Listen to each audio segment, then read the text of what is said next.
kula nyuwun pamit sinuwun. Iya sing ati-ati. Aja kaya bocah cilik Bagong. Nun nggih. Sampun matur nuwun. Iya Bagong, Surtiti ngati-ati. Sinuwun Kresna nyuwun pamit. Iya Bagong sing ati-ati. Ndara Werkudara nyuwun pamit. Yo sing ati-ati. Ndara Janaka. Iya Bagong sing ati-ati. Ndara Nekula Sedewa. Iya Bagong sing ati-ati. Iya Bagong sing ati-ati. Nyuwun pamit kula. Iya, Surtiti ngati-ati Panakawan Bagong. Nggih. Arang Petruk nika cah angel e. Lah iya. Nek wis nesu jane kate ra jamak-jamak. Wingi bojone dimbruki memean. Bojone Petruk mung perkara ngelekke nek memene klambi ora nang kono Mas ndak disautu wong. Nesu Petruk. Empring dijoroke. Kawate nggubet bojone nganti kejet-kejet tak playoni kula elekke. Truk. Langsung disingkirke kayune maune ajeng dipenthung. Bojone Petruk kuwi Nggih, ora kejem. iya mesakake men. Nggih.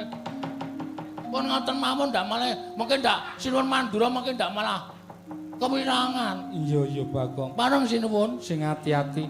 sinuwun Kresna nyuwun pamit. Iya Bagong sing ati-ati. Ndara Werkudara, Yo sing ati-ati.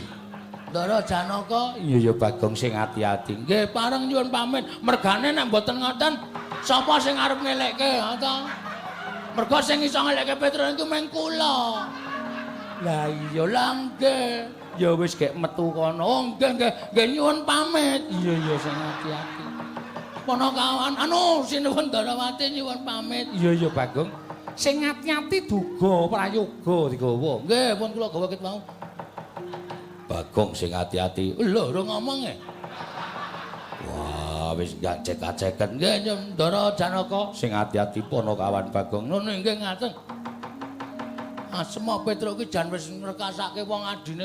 Aku wis weling to nek ana apa-apa aja nganti wani. Padahal kula wis weling ngoten niku wau. Neng ngayal wangkal. Petruk bola-bali ngoten niku kok. Kowe iki ngopo pamit bola-bali? Wah, Jan. Cah pinter-pinter kok do ora tanggap.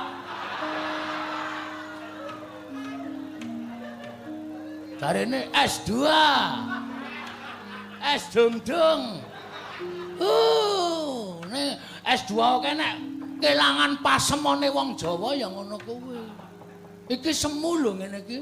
Pasemone wong Jawa ngenten iki. Lah iya, pasemone apa? Njaluk dhuwit.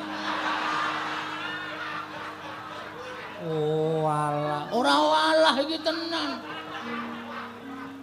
Nalindra Siniwaka ora nyekel apa-apa, Bagong. Waduh. Pahit. Sinuwun 10-10 Ora duwe. Ndara Werkudara. Ora. Jotos wae. Waduh. Marep dijotos. Ndara Janaka. Sesuk yen aku teko ning Karang Kadempel tak paringi. Wah. Wis ra apa-apa sing penting Penting. nggih. Sing penting pangestunipun ndara-ndara kula suwun nggih. Iya Bagong. Nggih pareng pun mboten nganggo gamelan. Iya. Niki mergane kancane ming jumputan wirama. Anggere teko kon nyandang, anggere teko kon nyandang. Ngatiman.